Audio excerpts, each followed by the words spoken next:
राम राम दोस्तों, जय बाबा नीम करोली महाराज जी की। आशा है कि आपके ऊपर भी बाबा नीम करोली जी की अपार कृपा होगी। आपके घर परिवार में भी सभी कुशल मंगल होंगे। दोस्तों, यही मैं प्रार्थना करता हूँ सभी देवी देवताओं से और बाबा नीम करोली जी से। दोस्तों, मैंने सभी देवी देवताओं का आह्वान कर लिया है। हनुमान जी विराज चुके हैं, श्री राम जी, बाबा नीम करोली जी, माता गणपति जी महाराज जी, सभी का, कान्हा जी का, सभी का आह्वान करके मैं ये पाठ पढ़ता हूँ और ये रामायण की अनंत महिमा आपके ऊपर ज़रूर कृपा बरसाएगी, ये मुझे हृदय से विश्वास है मेरे भाइयों। तो अभी शुरू करते हैं। श्रीमद् वाल्मीकि रामायण अयोध्या कांड का छठा सर्ग। सीता सहित श्री राम का नियम परायण होना, हर्ष में भरे पूर्ववासियों द्वारा नगर की सजावट, राजा के प्रति कृतज्ञता प्रकट करना तथा अयोध्यापुरी में जनपदवासी मनुष्यों की भीड़ एकत्र होना। पुरोहित जी के चले जाने पर मन को संयम में रखने वाले श्री राम ने स्नान करके अपनी विशाल लोचना पत्नी के साथ श्री नारायण की उपासना आरंभ की। उन्होंने अवश्य पात्र को सिर झुकाकर नमस्कार किया और प्रज्वलित अग्नि में महान देवता शेष यानी नारायण की प्रसन्नता के लिए विधि पूर्वक उस हविष्य की आहुति दी। तत्पश्चात अपने प्रिय मनोरथ की सिद्धि का संकल्प लेकर उन्होंने उस यज्ञ शेष हविष्य का भक्षण किया और मन को संयम में रखकर मौन हो वे राजकुमार श्री राम विदेह नंदिनी सीता के साथ भगवान विष्णु के सुंदर मंदिर में श्री नारायण देव का ध्यान करते हुए वहाँ अच्छी तरह बिछी हुई कुश की चटाई पर सोए। जब 3 पहर बीत गए, एक ही पहर रात का शेष रह गया, तो वे स्वयं से उठे। उस समय उन्होंने सभा मंडप को सजाने के लिए सेवकों को आज्ञा दी। वहाँ सूत मगध और बंदियों की श्रवण सुगध वाणी सुनते ही श्री राम ने प्रातः कालिक संध्योपासना की। फिर एकाग्रचित होकर वे जप करने लगे। तदनंतर रेशमी वस्त्र धारण किए हुए श्री राम ने मस्तक झुकाकर भगवान मधुसूदन को प्रणाम किया और उनका स्तवन किया। इसके बाद ब्राह्मणों से स्वस्ति वाचन करवाया। उन ब्राह्मणों का पुण्य हवाच संबंधी गंभीर एवं मधुर घोष नाना प्रकार के वाद्यों की ध्वनि से व्याप्त होकर सारी अयोध्यापुरी में फैल गया। उस समय अयोध्यावासी मनुष्यों ने जब यह सुना कि श्री रामचंद्र जी ने सीता के साथ उपवास व्रत आरंभ कर दिया है, तब उन सबको बड़ी प्रसन्नता हुई। सवेरा होने पर श्री राम के राज्याभिषेक का समाचार सुनकर समस्त पूर्ववासी अयोध्यापुरी को सजाने में लग गए। जिनके शिखरों पर श्वेत बादल विश्राम करते हैं, उन पर्वतों के समान गगनचुंबी देव मंदिरों, चौराहों, गलियों, देव वृक्षों, समस्त सभाओं, अट्टालिकाओं, नाना प्रकार के बेचने योग्य वस्तुओं से भरी हुई व्यापारियों की बड़ी बड़ी दुकानों तथा कुटुंबी गृहस्थी के सुंदर समृद्धिशाली भवनों में तथा दूर से दिखाई देने वाले वृक्षों पर भी ऊंची ऊंची ध्वजाएं लगाई गई और उनमें पताकाएं फहराई गई। उस समय वहाँ की जनता सब ओर से नटों और नर्तकी के समूहों तथा गाने वालों गायकों की मन और कानों को सुख देने वाली वाणी सुनती थी।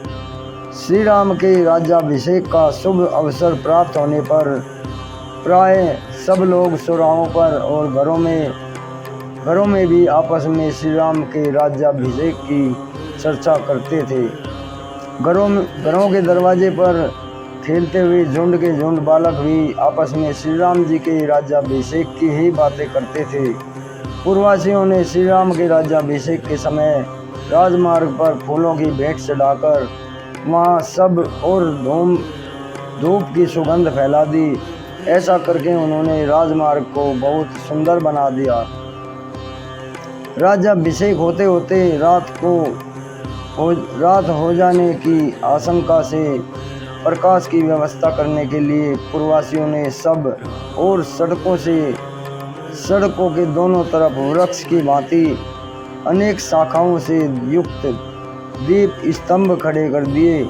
इस प्रकार नगर को सजाकर श्री राम के युवराज पद पर अभिषेक की अभिलाषा रखने वाले समस्त पूर्ववासी चौराहों और सभाओं में झुंड के झुंड एकत्र होकर वहाँ परस्पर बातें करते हुए महाराज दशरथ की प्रशंसा करने लगे।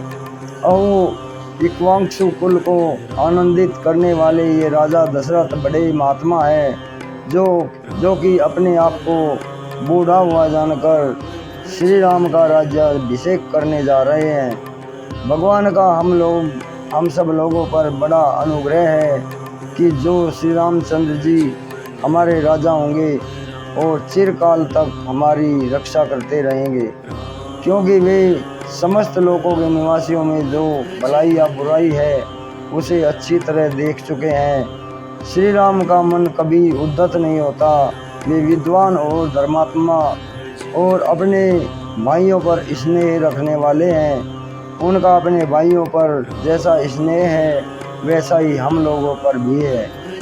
धर्मात्मा एवं निष्पाप राजा दशरथ चिरकाल तक जीवित रहे। उनके प्रसाद से हमें श्री राम के राज्याभिषेक का दर्शन सुलभ होगा। अभिषेक का वृतांत सुनकर नाना दिशाओं से उस जनपद के लोग भी वहां पहुंच गए। उन्होंने उपयुक्त बातें कहने वाले पूर्ववासियों की सभी बातें सुनी। वे सबके सब श्री राम का राज्याभिषेक देखने के लिए अनेक दिशाओं से अयोध्यापुरी में आए थे। उन जनपदवासी मनुष्यों ने श्री रामपुरी को अपनी उपस्थिति से भर दिया था। वहाँ मनुष्यों की भीड़ भाड़ बढ़ने जा रही थी। जो जनरव सुनाई देता था वह पर्वों के दिन बढ़े हुए वेग वाले महासागर की गर्जना के समान जान पड़ता था।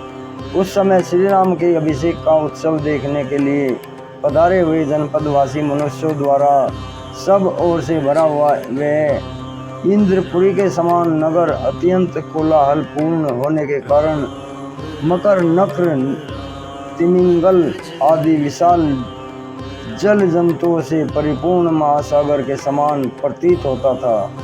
इस प्रकार श्री वाल्मीकि निर्मित आर्ष रामायण आदि काव्य के अयोध्या कांड में 6वां सर्ग पूरा हुआ। जय श्री राम, जय हनुमान बजरंगी, जय बाबा नीम करोली महाराज राम।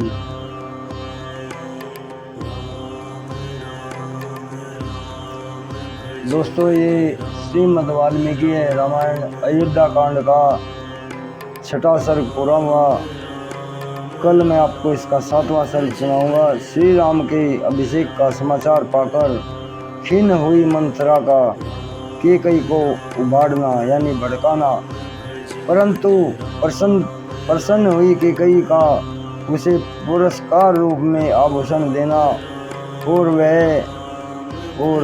वर मांगने के लिए प्रेरित करना।